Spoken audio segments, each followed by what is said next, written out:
What is up mga ka-rides? Welcome back to my channel. Today, ipapakita ko sa inyo step by step kung paano mag-disassemble, linisin at i-assemble ulit ang crankcase at CVT ng motor natin. Para sa tools, gagamit tayo ng 8mm T-wrench para sa crankcase, 19mm para sa pulley, 22mm para sa clutch at 39mm para naman sa clutch assembly.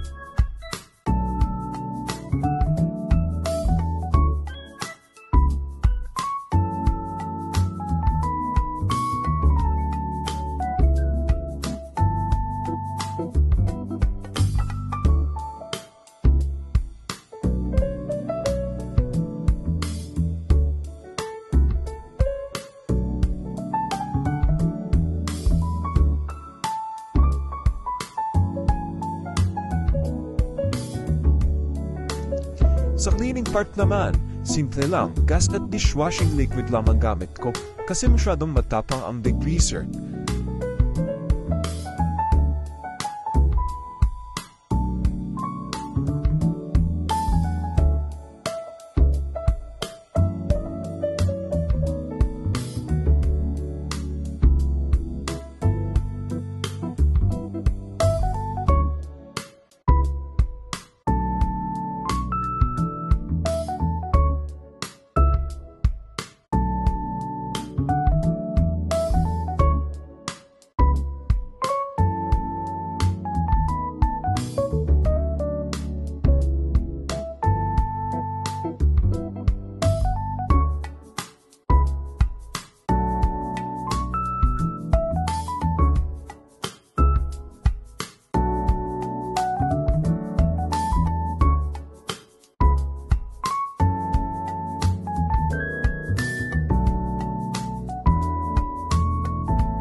Importante, siguraduhin nating tuyo lahat ng parts bago ibalik para iwas kalawang.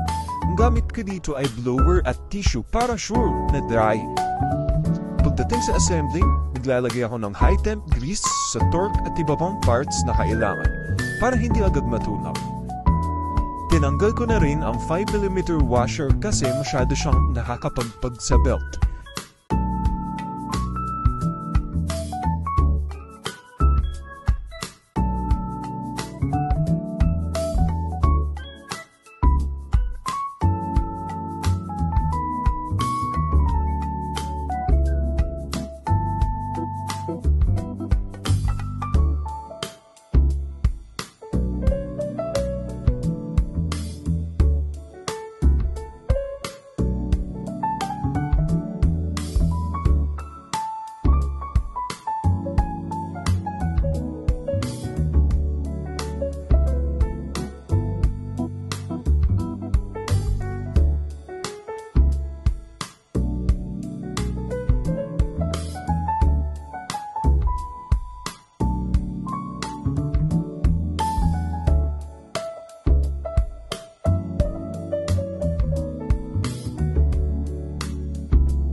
At para iwas unusual na tunog, nag-spray din ako ng key rust sa belt.